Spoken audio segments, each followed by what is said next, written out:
Out of the video, please. Hello, my lovely Facebookers who is on live. I'm just joining to wrap up the video.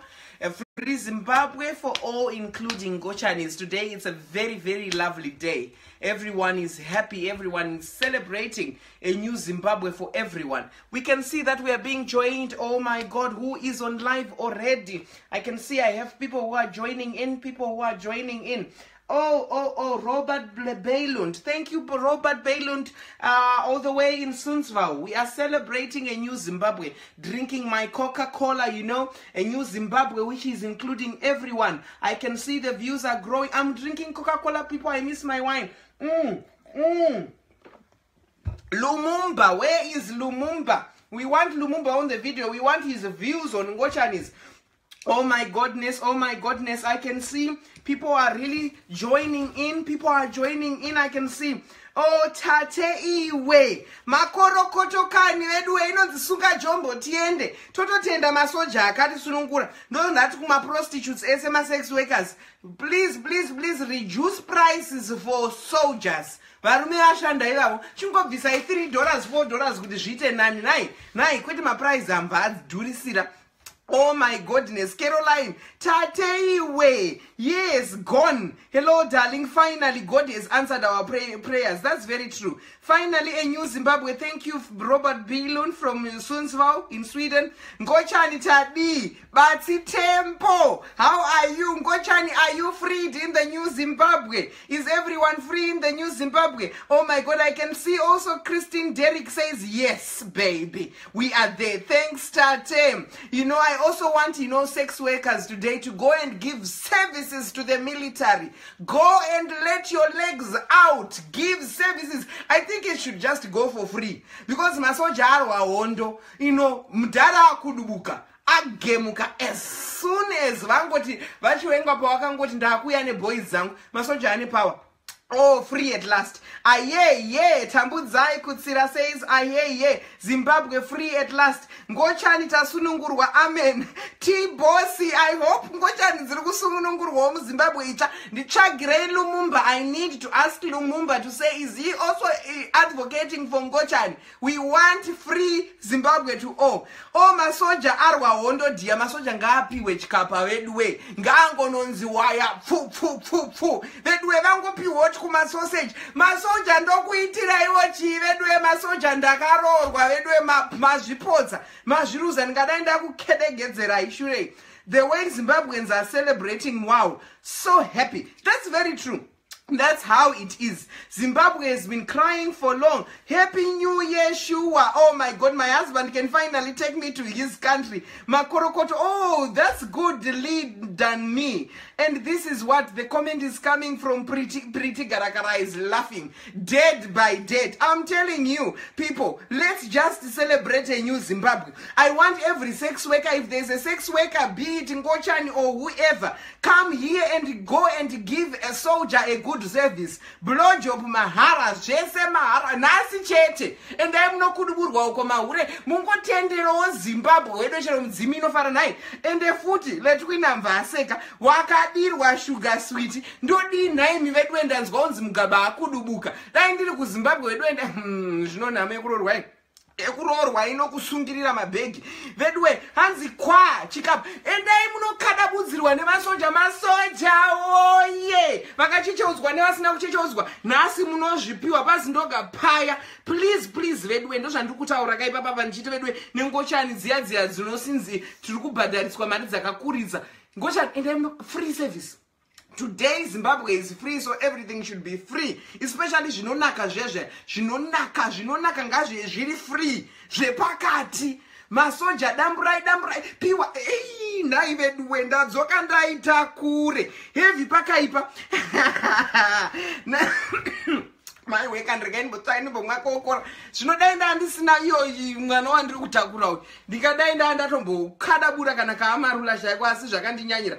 Tate, you have killed me. Vedwe ndrukuti masoja ngapiwe celebration. They should be appreciated. Mugabe ran our lives for more than 40 years. In me, I'm not even 40. But takangosvika Mugabe aripo, tata kuda kutofa, tichimusiya aripo. Makorokoto soja rine power. handisi kureva soja japresa, ndikureva soja chairo, soja rinorwa negidi. Ozoona vanhu vari kunoungana umba kwajapresa Tatelicious ati tikupe mahara. Handisi kureva soja iroro, ndiri kuti soja rehurumende iri endai munoripa zvikapa vakadzi, endai my way. Zvonzi Tatelicious akafumuka, ndiri kufumuka ndichiadvocatera kuti vanhu vafare. Hanzi Sazi, you have killed me. That's how we are in Zimbabwe. We are full of life.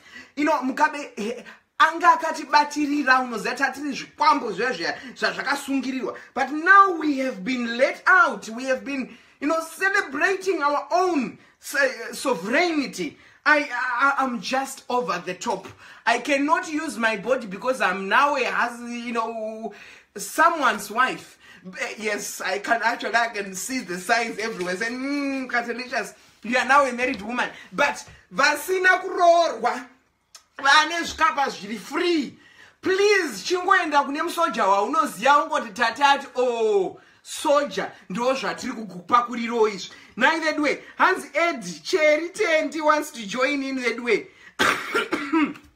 Tiri kunzwa kufara rega nimbo Edda ndi Ed Cherry Tendi ndotofuga baba foni pangu ndoone kuti pana ari kuda kuedwa here, ari kuda kuedwa ndiani chipo gotwere kwamunanga. Aiwa kwete japresa isoja rekuimba iri. Tikureva masoja anobata magidi vana chivengwa, kana muchiziva kuti mai chivengwa pamwe havako kumba, chingotsvaga iko kungoenda munoti baba chivengwa tauya nemakumbo edu chitenda tichiti Mwari akanaka.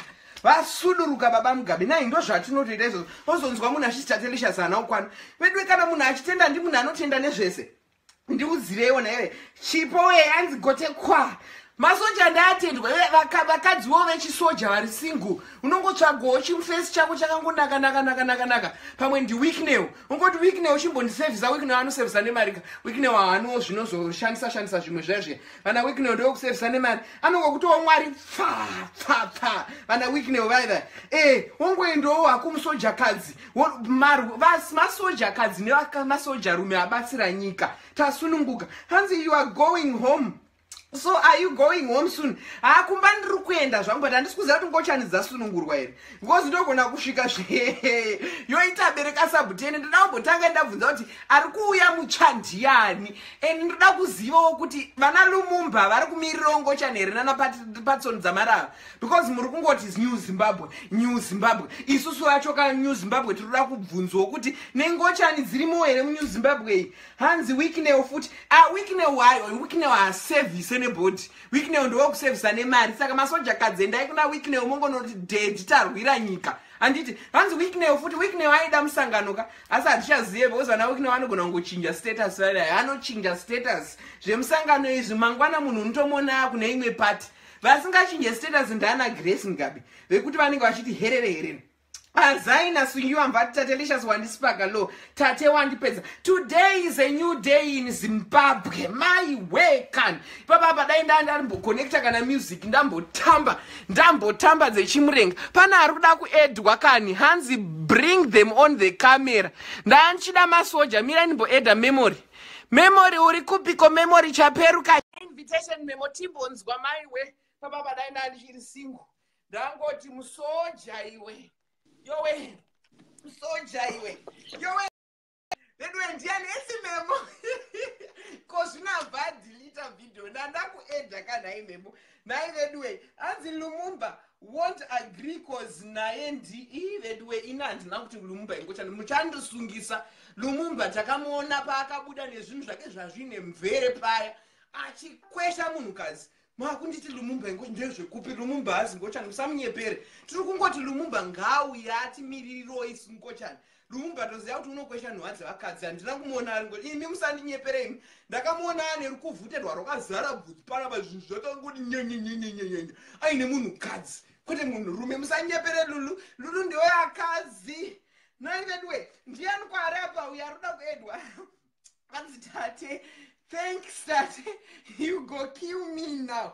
Yes, nanda kuedha memo handinokuti zvaita sei. Tiri kutaura tate hanzi wabeko wamweko kufarira Zimbabwe yadzoka. Lumumba uri kupiko Patrick Zamara newe Ivani Mawarire unoda kumirira Zimbabwe. Uri kumirirawo neNgochane here toda kumva tanzwa. Because nhasi services ari kuenda kumasoja straight not jabresa. masoja chaiwo anobata gidi kunopa zvikaba kumasoja. Vakadzi pamwe munogona kushayiwa varume vanogona kuleya, but endai kuna Weekname. Ndai munopiwa mari nekushanda naWeekname. Weekname ane mari yehurumende. He owes us. Weekname uya. Muri kupiko vanhu we mai we zvangu ndoita kudiko ndakatarisa pano tiri kumbatanzwa nyaya tichinzwa makomenzi acho hapere. Ndiani kwarida kuedwa uyu hanzi naGloria afa zvake nekuseka dhipa sirikiti tate wakadhakwa usina handina kana kumbodhakwa wedwe ndichagomwa ndineipo papa pachamwike ndiri sober sense ipo pano ndiri kungoti vanhu vari kuda kuedwa muri kupi timbonzwa kuti Zimbabwe iri kufarwa sei vari kufara muZimbabwe muri kupi. Those who are happy for a new Zimbabwe, congratulations to the army for protecting your citizens. We have really seen that a Zimbabwe we want is coming. I want to hear from these activists, from people who are fighting for the new Zimbabwe. Ngochane dzirimo here mu new Zimbabwe. Toda kuziva kuti zvakamira sei. We hear Anzim, oh my God, so hyped up. Yes, everyone, fam. Exactly, Jacko iwe Rumbiti Gadi. Everyone is happy because of a new Zimbabwe. A new Zimbabwe which is including everyone. We are celebrating, we are jubilating because a new Zimbabwe has come. Someone wants to join on live. Let me make them join. As my free spirit, why not? Tate on camera tandi numbu iri sei tiri kungogwesha tiripo munoti daenda handidaenda tombomhanyawo kumasoja ndanowapo shure. Alita Van Mil, let me add you, my dear. Alita Van Mil. Alita Van Mil. Hello, Alita. How are you? Oh, I'm happy, my dear. Congratulations of a new Zimbabwe. Yeah, I know. I am so happy as well. I am really, really happy, and I'm grateful for all the people that invested a lot of time, you know, to make this dream Be happen. specific, my dear. Which people are we talking about? Well, everybody. I'm talking about all the Zimbabweans. Did you not see everybody in the streets? Yes, but I'm talking also about who was the Sarajevo incident. The army, the military, yes, so the army, take the credit. You know, yes, and the war vets, they did their best as well, you know. But they did their best. That's very true. But we were just waiting. Yeah, you know why I called? I'm a nurse. Yes, my love. And I have been brought up as a Christian. And I trained to be a nurse in the Netherlands. My English is a little bit horrible because I speak a lot of Dutch. So okay, my dear. Okay. When I used to look at you know, people that were gay or bisexuals, I used to look at it differently, and I used to think that that is a choice. That is a choice that somebody is making. But later, when I started studying, and I got in touch, you know, you get in touch with a lot of people at school, and you get that's very things, true. And then I changed my my views. I have met a lot of Christians, you know, who are struggling with this problem. They really want to come out. They are really praying. They want to be straight, but that is very difficult. I have had a lot of people that believe, you know, in healing, that think, oh God, just make me whole again. But sometimes it doesn't happen. So during my study, I just learned to accept everybody the way they are, regardless of what their sexual interest was, regardless of all differences. And that helped me a lot, because then you get to understand why certain people struggle. People have got... That's very true, my dear. And when we are talking also about gay people being their sexual orientation, and if we are talking also about transgender people being their gender identity, we want a new Zimbabwe which involves everyone. This is a time where we have been, you know, in bondage for a long time. Even dzisiri Ngochane, they were so worried because kwakusina mabasa, zvikoro zvaya zvisingabhadharike nekuti kwakusingabatike mari, inflation going up, these sanctions. We never know, maybe the European Union and these Americans are going to lift their sanctions because a dictator has been, you know, removed in the system. Chata kuti kamu Zimbabwe, ngatichibatane, we need everyone to be represented, including the LGBTI, including these Ngochanes. Yeah, everybody should just be accepted the way they are. Hey? We can't make people have to be just accepted the way we are, and it has to be a new Zimbabwe where, you know, where we can show everybody love, just like what we did on Saturday. I saw love in the faces of everybody. Nobody That's cared very whether true. somebody was black or white. Nobody cared if That's very somebody was true. bisexual or if they were gay. Nobody really. Exactly, exactly. Everyone just comes and show love. Oh, we have lost one caller. We have, but thank you for joining. Thank you for joining. Do we have anyone?